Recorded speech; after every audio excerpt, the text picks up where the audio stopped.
SwayamPrabha. Digital India. Educated India.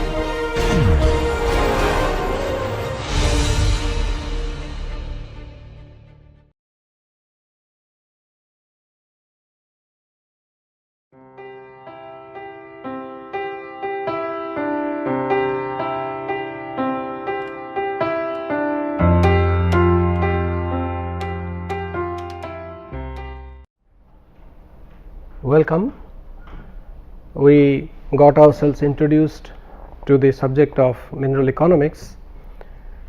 Mineral economics as a subject is quite important because it deals with the mineral resources and it has a substantial component of economics, which many of the undergraduate science curricula does not include, but the subject is important from the perspectives of economy, national economy.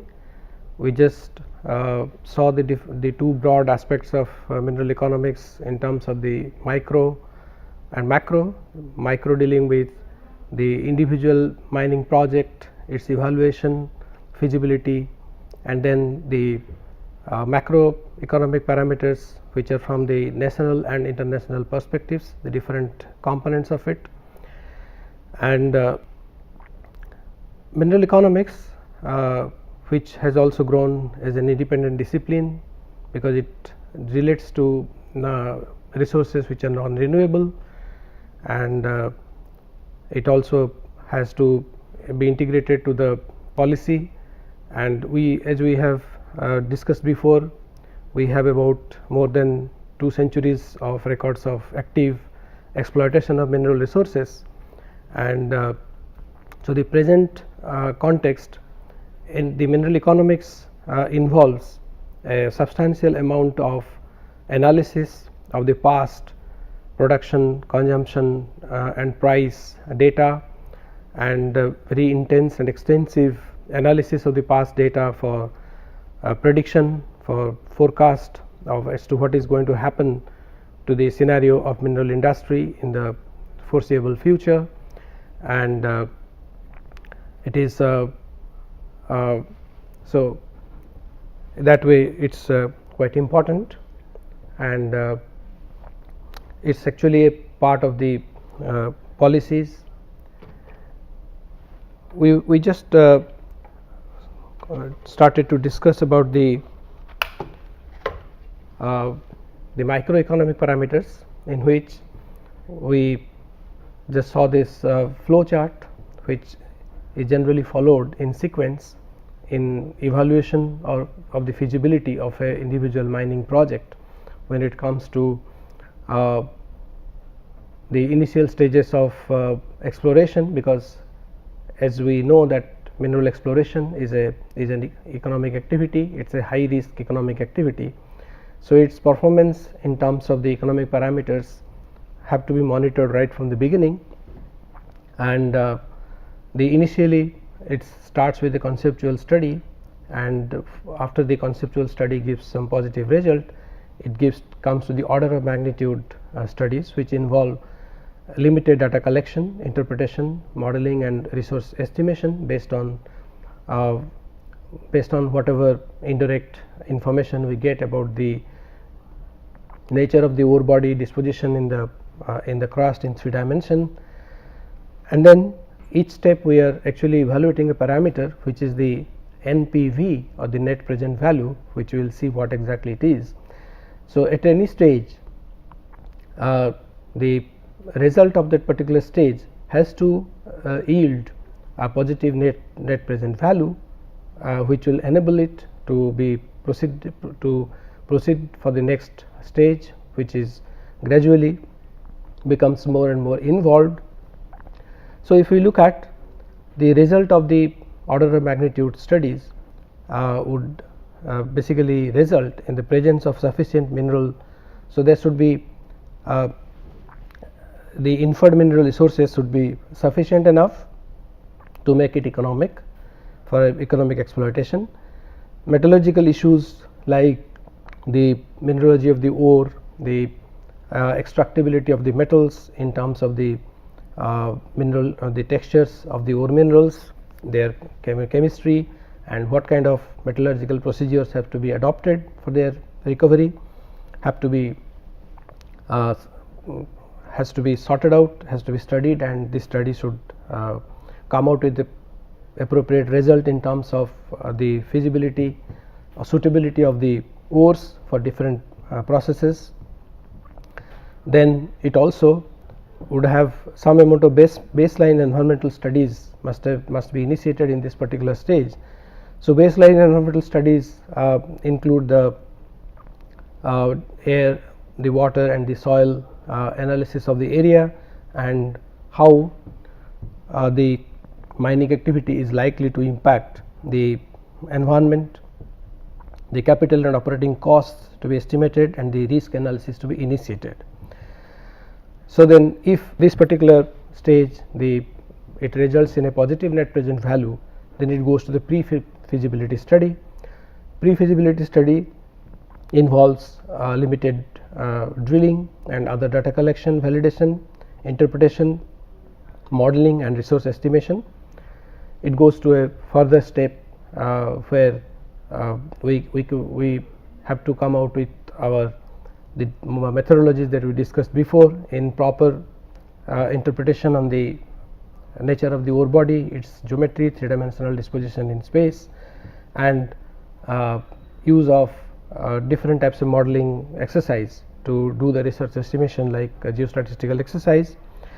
And here by the time this study is completed, we should have a high geological confidence, and we should be able to be in a position to declare publicly as to what the amount of the ore body in terms of the metal content, in terms of the in whichever way we report conventionally as measured or indicated kind of reserves, or coming to the situation as in the UNFCS G3 or G4 stage, where the reserve could be declared to the public, and the discovery of the ore body could be declared. The mining method could be selected as to what kind of a mining method would be feasible for this kind of an ore body, and the production rate, life of the mine estimation. So, by the time the pre-feasibility studies are over, so these are the components which need to be completed.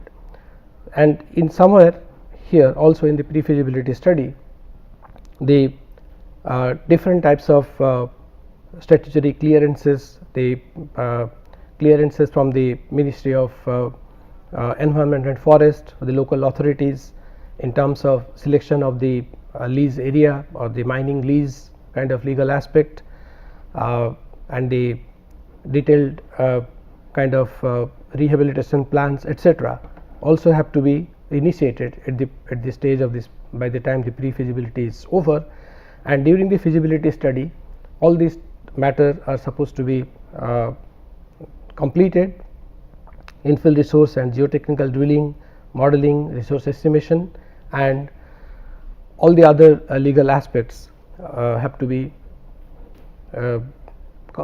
completed, and then only the detailed engineering of the ore reserve and the mining method, the development of the ore body, and all these processes could start. Only after all these three subsequent stages, the net present value comes out to be positive. So, here in this exercise, we see that this parameter, which is called the net present value NPV, is one of the important parameters for evaluation of any of the individual mining project. Although it is it's quite elaborate and it involves quite involved exercise, we will just like to have a look at it very simplistically as to what this parameter is, and what the other parameter as far as the evaluation or the feasibility study or the project evaluation for individual mining project is concerned. So, let us have a look very simplistically about what this net present value is. So, net present value could be thought in terms of that if we expect a project like a mining project in terms of the metal that we produce, ore that is sold in the market, and some return is coming in, monetary return is coming, if we call that as a cash flow, it is actually the cash flow could be very simply explained as whatever return is coming, monetary return is coming, minus whatever is input in terms of the mining cost. It could be something like that as a cash flow, and this kind of exercise are carried out for a period of either for a period of 10 years or the life of the mine, whichever is shorter. And for the net present value, it could be just simply be a present value minus a required investment, that is C0 initially. So what basically it calculates is that if we expect a certain amount of money at some x number of years from now, and if the interest rate is defined as r, that's the so we can you can coin a parameter which could be a discounted cash flow for that particular year, and if we get a sum total of the amount which will be coming in the different subsequent years, where n is the number of years, say for a period of 10 years or so, then that amount minus the initial investment in whatever possible way we could define the initial capital investment, the machinery, the establishment, infrastructure, and so on and so forth. So this that is how it is put in a negative term. The C0 is the initial investment, and what is going to be expected in the subsequent years as discounted cash flow. So this gives the sum of this minus C0, which is put as a negative value here, will give the net present value. So the net present value is that the rule is that net present value has to be positive. Means in the previous diagram, when we saw the different stages of the project evaluation, and we saw that a project could only proceed on to the next stage if it gives a positive NPV, then only it will be acceptable. So here the R value also sometimes could be put with a risk factor, because it is exactly not known at the very beginning. So these kind of estimates are speculative, as well as keeping the risk, because we are not going for a detailed risk analysis here, but could just make a qualitative idea about how we could fix that, or what is the present rate and whether it could remain as a rate in the future years, and then this value of the NPV is calculated. So the critical problem of the NPV to determine the amount and timing of cash flow and the appropriate discount rate, as I have said, and the rule is that accept projects with positive net present value. And there is another parameter which is also used in the project evaluation, is the internal rate of return. So internal rate of return could be very simply defined as a discount rate at which NPV is equal to 0. Means if we make a graph of the NPV versus rate, so the rate at which the net present value will be 0, that is basically taken as the internal rate of return, is taken as one of the parameters for the project evaluation. And there is another term which is also used in the project evaluation or project evaluation of mining project, is the payback period. It is actually the time by which the initial investment that is made in a mining project achieves a break even, or what we say as the initial amount of investment that is made in this particular mining project is just recovered, and from then on the project basically runs on a profit. So that is a payback period. So these are some of the terms which are generally used in mineral economics, and much more elaborately and intensively for evaluation of any mineral project. And as I have said, that this being non-economists, we can only make an idea, but it would always be better to go into a bit of details of it and acquiring the essential expertise or knowledge on the basic economic principles. Okay. So, now with this much of a discussion on the microeconomic aspect or the project evaluation or the individual mining project, let us move on to some of the aspects of macroeconomics. And in the list of items coming under macroeconomics is actually in the perspective of a nation or the whole world, international perspective. So, let us first look at the scenario in a national perspective. So, in the national perspective, as we have said that mineral resources are non-renewable and they require very well formulated policies for the sustainable exploitation and proper economic development by dint of this mineral resources. So, each mineral producing country has a document, some is called as a national mineral policy. So, it is a policy, it is not rule. So, policy essentially will be provide guidelines to the lawmakers and the planners for, and also the national mineral policy in some of the countries like India, it is a standalone document. In many other mineral producing countries, it is a part of the national economic policy, but as in when it actually deserves to be a independent standalone document. And so, we can say that a national mineral policy, it acts as a regulatory tool for the mineral exploitation. This has been taken from the points has been taken from Otto in 1997. So, these are the points that the mineral commodity is available for development. The undiscovered mineral resources thought likely to be discovered in future, as we initially in our classification we classified the minerals into the discovered and undiscovered categories. So, what all are the undiscovered are the targets for the discovery and future exploitation, the size or potential size of the mining industry, that is also something has to be laid out in the policy basing on the objectives, aims, goals that the country fixes and as far as the economics of the country is concerned. Current and projected minerals, demand and price, the amenability of minerals to be mined by small or large scale methods, because there are large deposits which can be operated for a good number of years.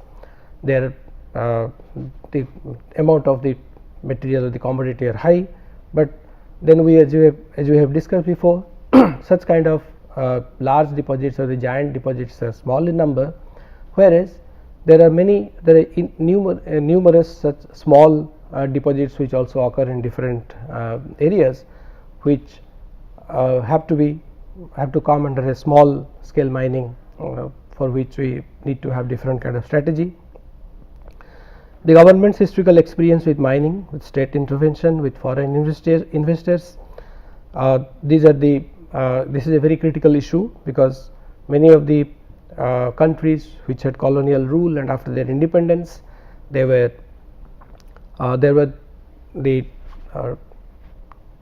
two ways of looking at their for the planning of their exploitation of mineral resources, is to whether to welcome multinational mineral exploration mining companies to explore, or to take the job up by themselves and develop their own technology and expertise for the exploration and exploitation of mineral resources.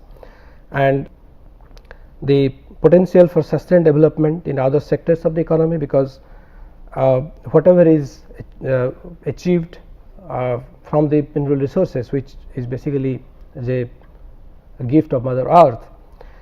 So, whatever return is obtained from this exploitation of the mineral resources, how they are going to be effectively utilized for the growth of other sectors, the domestic mineral requirements versus exports, existing constitutional, regulatory and administrative framework, and the governmental administrative capabilities and resources, and political considerations, of course, which sometimes are not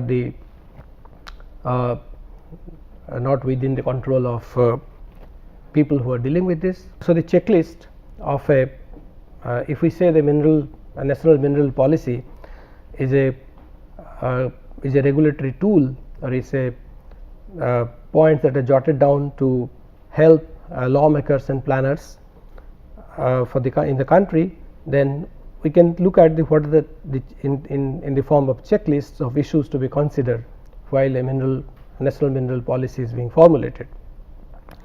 Type of activities, the classification of minerals, the relationship to regulatory systems. So, the type of activities we know are essentially exploration, the mining, the exploitation, and the downstream activities, the processing, recovery, extraction of metals. So, all these need to be addressed adequately in the national mineral policies. And when we come to classification of minerals, means there are some minerals which are abundant. The abundant metals, like we know that iron, aluminum kind of resources are quite abundant, and in some of the minerals the country is short, and those are some of the critical minerals in which the reserves are quite less, whereas the demand in the country, the domestic demand is quite high. So, they need to be categorized, and there are certain materials which are of strategic importance. They also have to be separately dealt with, and their exploitation policies have to be also very clearly spelled out. And the relationship to regulatory system, that is other politics, priorities over other policies, etc. And sovereignty is that is the point that comes when the investment decisions are made, that one of the issues is of course is the in a federal form of the government with the state and the central government, what are the different, how the roles are going to be divided or shared, and the investment decisions and foreign investment, where the sovereignty comes. And the economics, the taxation issues, what are the kind of taxation that will be imposed. We know that there is the two different types of, at least in the Indian context, there are two different types of taxes that are imposed on mineral producing agencies, either government or private.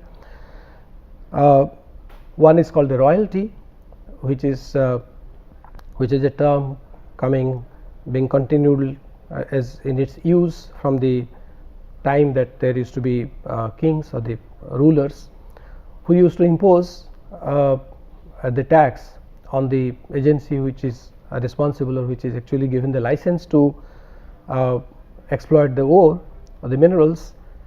It is essentially a tax called royalty, which is imposed because this particular material which is taken out, the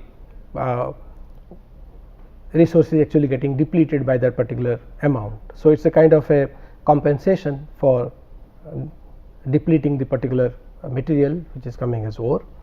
Export issues, type and extent of export duties, incentives, the values addition, which value addition is one of the important aspect that Indian national mineral policy addresses. Stockpile requirement means whether when there is less of demand for a particular metal, particular mineral, whether it would be accumulated in quantities to be released later on when there is a demand or there is a price increase. Stabilization of world market and foreign exchange. The import issues, sometimes the import issue addresses issues like the protection for the domestic supply, protect domestic mineral production, strategic stockpile requirement, and the role in economic development, the local community, the regional development, national development, and infrastructure development, which we just can look at very briefly. As I stated before, that whatever return comes from a particular mineral resources can always be part of it could be reinvested in by the same body, same agency for further exploration work, and also the return that is coming from this exploitation of these mineral resources could also be used for infrastructure development and for many other development of the country in many other fronts. And conservation and efficiency, as we have said, that conservation is a little difficult term to visualize, because if we have to exploit the resources, it will get depleted, but then at the same time we talk about mineral conservation.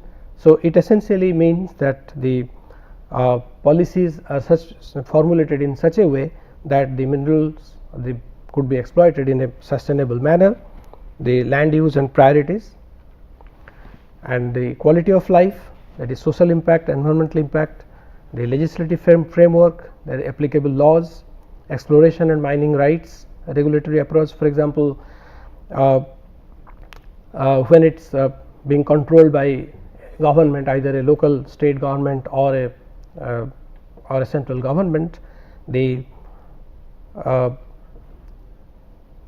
exploration, the agencies which are involved in exploration are given the license in form of a reconnaissance permit or prospecting license, a mining lease. These are the things which generally are worked out and have to be very well jotted down, very well spelt out in a national mineral policy, so as to avoid any ambiguity. And in this, there are certain this, when it is looked in combination with the classification of different minerals, there are different policies which are adopted for mining of abundant metals like iron and aluminum, and the metals, critical metals like some of the metals in which we fall short in our reserves, like the base metals, and some of the metals like which are very important industrial use, and some metals which are of strategic importance like the energy resource. So there the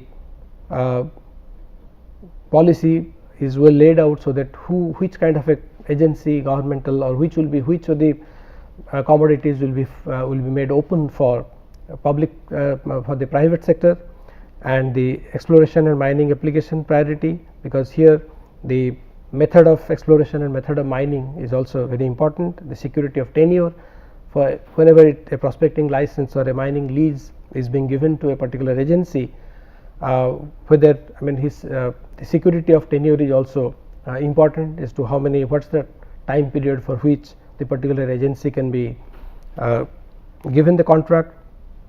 The regulatory agencies and the information, that means the data that are all generated in terms of whatever mineral commodities are produced, are marketed, are being traded, their reserves, all these information have to be well documented.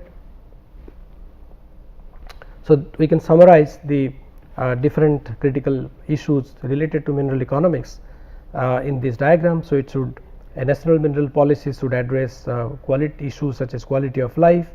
The regulatory agencies like the central or the state governments, or sometimes many statutory bodies are also formed to make policies for exploration and exploitation of different mineral resources. The scopes have to be very well laid out.